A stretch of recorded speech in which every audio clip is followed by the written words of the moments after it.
Kembali lagi di Blessing Soccer News. Berita terupdate sudah saya rangkum buat soccer mania semua. Tanpa basa-basi, ini dia informasi pertamanya. Kita mulai berita pertama dari kancah Asia. Di AFC Champions League Elite yang digelar di Jeddah, Al Ahly menang susah payah 2-1 atas Vissel Kobe di semifinal.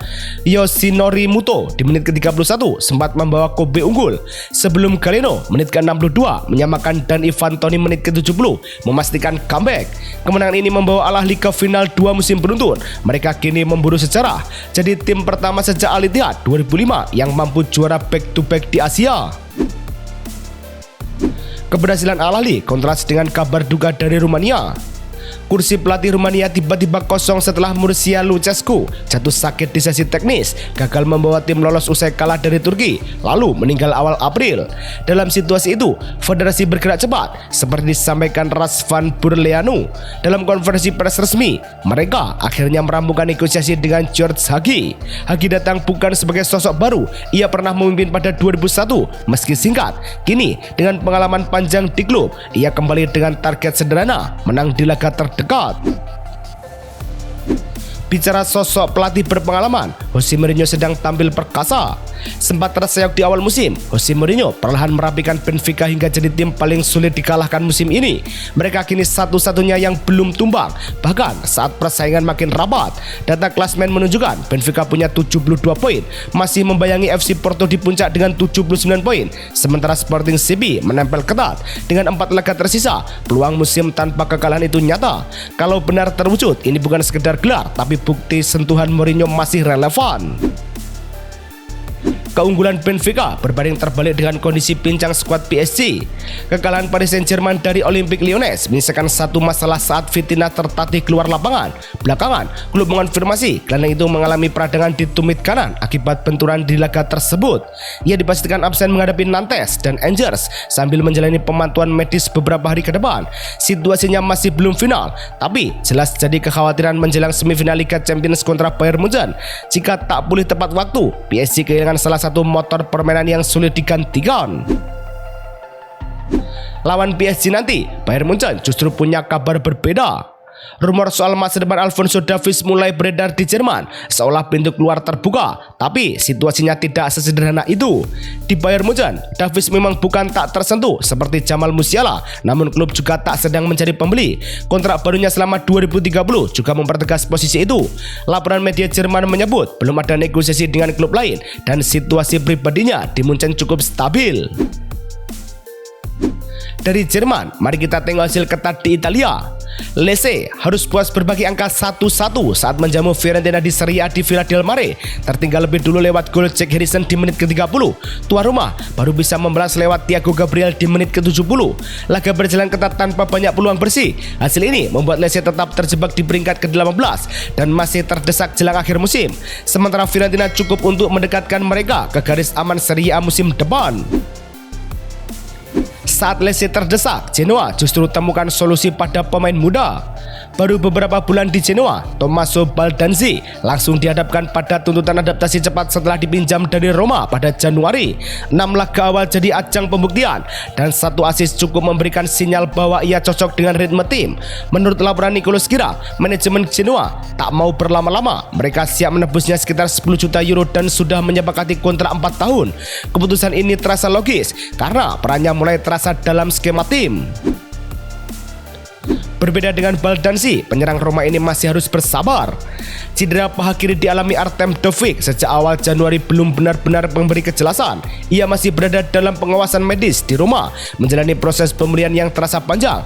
Mengutip laporan Roma Pers dari Il Messaggero, klub kini menyiapkan tes lanjutan, termasuk USG ulang dalam waktu dekat. Hasilnya nanti bakal jadi penentu kapan ia bisa kembali ke latihan penuh. Dengan baru 3 gol musim ini, Roma jelas butuh versi terbaiknya lagi.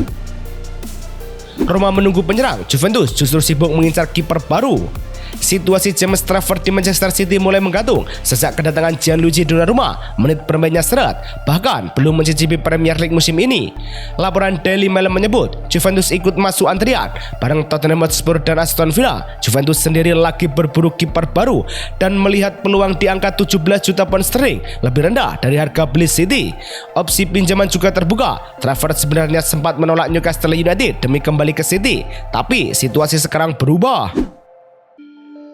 Selain urusan kiper, Juve juga pusing soal kontrak Vlahovic. Situasinya makin menggantung buat Dusan Vlahovic. Kontrak di Juventus tinggal di hitungan bulan, tapi pembicaraan perpanjangan justru melambat.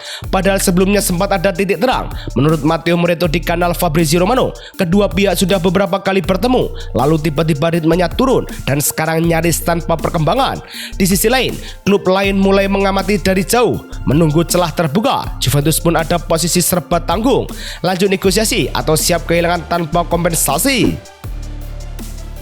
Kabar kontrak yang alot juga dialami rival mereka Napoli. Situasi Napoli mulai memanas saat Romelu Lukaku sempat menghilang dari rutinitas tim karena pemulihan cedera ringan di Antwerp. Ketidakjelasan soal kondisi dan kehadirannya bikin komunikasi jadi renggang, bahkan lebih sering diurus lewat agennya Federico Pastorello bersama Direktur Olahraga Giovanni Manna. Seperti dilaporkan media Italia, kini Lukaku sudah kembali ke Castelvolturno dan bersiap duduk bareng Antonio Conte. Pertemuan ini jadi momen penting buat meluruskan semuanya. Menariknya, masa depan Conte di Napoli kini ikut disangkut pautkan. Kursi pelatih timnas Italia kosong setelah Gennaro Gattuso mundur usai kegagalan di playoff Piala Dunia. Nama Antonio Conte langsung mencuat, apalagi dia pernah membawa Italia tampil solid di periode 2014 sampai 2016. Tapi situasinya tidak sesederhana nostalgia. Laporan Tutto Mercato menyebut Conte harus rela memangkas gajinya jika ingin kembali di Napoli. Dia mengantongi sekitar 6,5 juta euro per tahun, jauh di atas standar timnas yang jarang menyentuh 3 juta euro. Alternatif lain seperti Massimiliano Allegri juga dipertimbangkan. Lupakan gaji pelatih, saatnya merayakan kesuksesan para pemain muda. Real Madrid U19 mengunci gelar UEFA Youth League usai menang susah payah lewat adu penalti 4-2 setelah imbang 1-1 di Stade de la Tuileries. Jacobo Ortega menit ke-23 sempat membawa Madrid unggul sebelum Tobias Lund Jensen menit ke-64 menyamakan skor untuk Brugge. Laga berlanjut ke adu penalti. Diego Aguado jadi penentu dengan eksekusi terakhir yang memastikan kemenangan. Hasil ini mengantar Madrid U19 ke puncak Eropa level junior. Ini jadi gelar kedua mereka setelah 2019-2020. Jika Madrid mudah berpesta, Barcelona justru pusing soal pemain. Situasinya jadi serba nanggung buat FC Barcelona dan Andreas Christensen. Di satu sisi, klub tak mau kehilangan back Denmark itu secara gratis di akhir musim. Di sisi lain, negosiasi mandek. Laporan AS menyebut tawaran gaji baru justru lebih rendah, ditambah durasi cuma setahun. Dua hal yang bikin pihak pemain ragu. Kini, meski cedera, Hansi Flick masih melihatnya relevan. Kalau tak ada kompromi, Barcelona bisa kehilangan pemain penting tanpa imbalan. Resiko yang terasa terlalu mahal.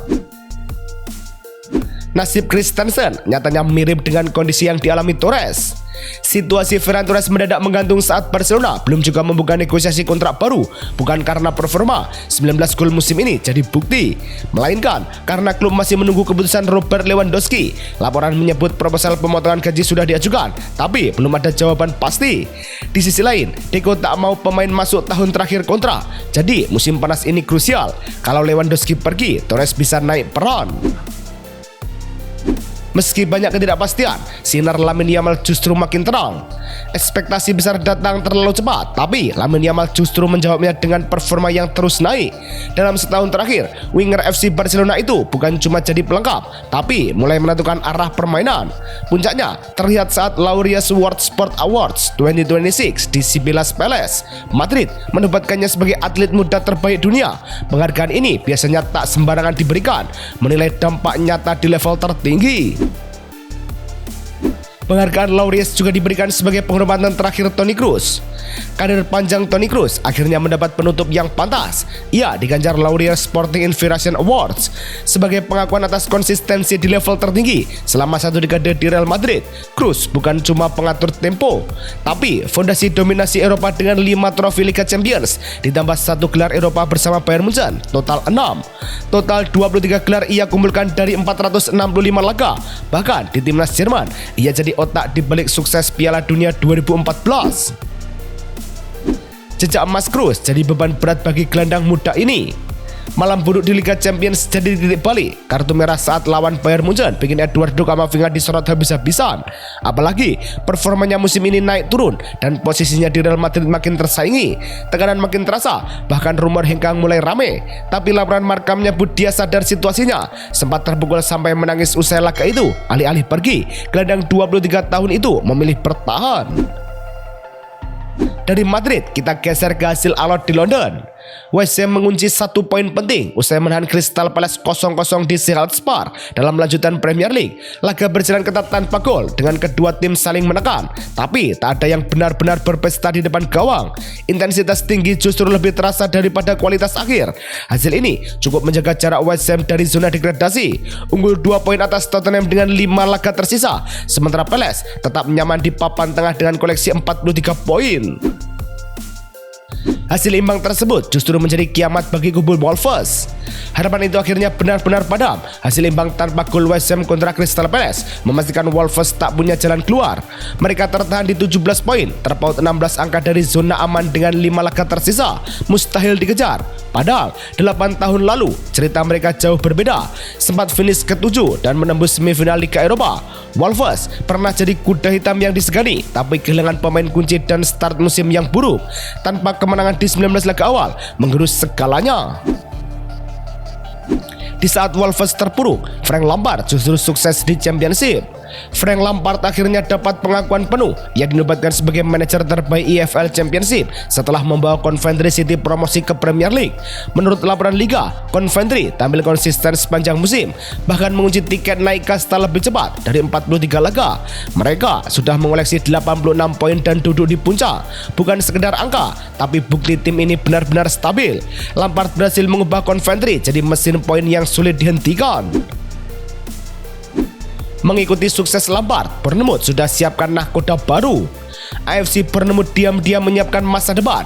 Klub ini resmi menunjuk Marco Rose sebagai pelatih baru dengan kontrak 3 tahun. Tapi ia baru mulai setelah musim 2025-2026 selesai. Rose datang dengan rekam jejak dari RB Leipzig, Borussia Dortmund hingga RB Salzburg. Meski begitu, fokus tim belum bergeser. Performa di bawah Andoni Iraola lagi stabil. Bahkan 13 laga tanpa kalah. Posisi mereka juga rapat dengan Chelsea dalam perebutan tiket Eropa. Sayangnya, kondisi stabil Bournemouth tak dirasakan Garnacho di Chelsea. Ekspektasi tinggi langsung menempel saat Alejandro Garnacho datang dengan bandrol 40 juta pound sterling dari Manchester United. Tapi di lapangan, ceritanya jauh dari ideal. Kontribusinya di Premier League terbilang tipis. Bahkan, beberapa golnya justru lahir saat lawan tim kasta bawah. Talk Sport juga menyoroti performanya yang kembali tenggelam saat Chelsea tumbang dari United. Tanpa dampak berarti, di luar lapangan, kontroversi media sosial dan sindiran ekstrakan setim ikut menambah beban. Masalah Chelsea makin pelik seiring tren buruk Liam Ross Senior. 4 laga terakhir tanpa gol, 4 kekalahan beruntun. Chelsea seperti kehilangan arah di momen krusial musim ini. Tekanan mulai terasa, apalagi performa di lapangan tak menunjukkan tanda membaik. Namun menurut Fabrizio Romano, manajemen belum goyah. Mereka tetap berdiri di belakang Liam Ross Senior, menyadari ia datang di tengah musim tanpa fondasi pramusim. Kesabaran masih ada, tapi tidak tanpa batas. Di level seperti ini, hasil adalah segalanya. Selain soal taktik, kiper Liverpool pun harus hadapi cobaan fisik. Situasi tegang di derby Merseyside berubah jadi kabar kurang enak buat Giorgi Mamardashvili. Kiper Liverpool itu sempat dilarikan ke rumah sakit usai lututnya terluka dalam benturan keras dengan Beto saat lawan Everton. Menurut laporan The Athletic, lukanya ternyata tidak separah dugaan awal. Meski begitu, dia tetap harus menepi sekitar 2-4 minggu. Artinya, laga kontra Crystal Palace, Manchester United hingga Chelsea terancam tanpa dirinya. Di tengah cedera pemain, Liverpool beri kepastian soal Konate. Spekulasi soal masa depan Ibrahima Konate sempat bikin situasi terasa menggantung di Liverpool. Ketertarikan dari luar ikut menambah bumbu ketidakpastian.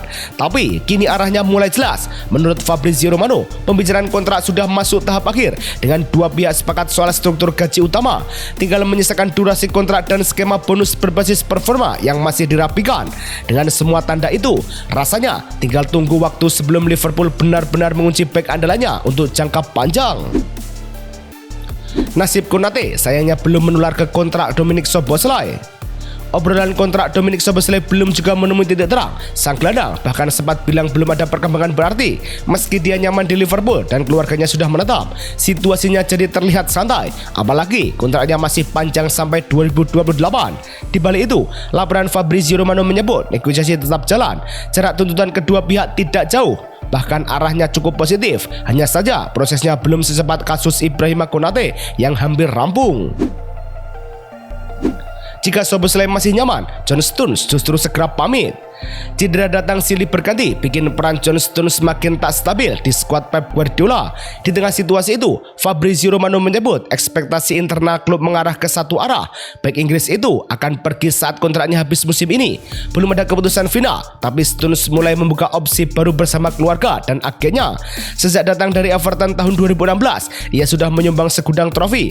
Jika ini benar akhir cerita, rasanya seperti perpisahan yang logis, meski tetap meninggalkan rasa kehilangan. Terima kasih Sobat Blessing sudah menonton. Pastikan loncengnya aktif supaya kalian selalu jadi yang pertama tahu berita bola. Sampai jumpa besok. Salam Soccer Mania.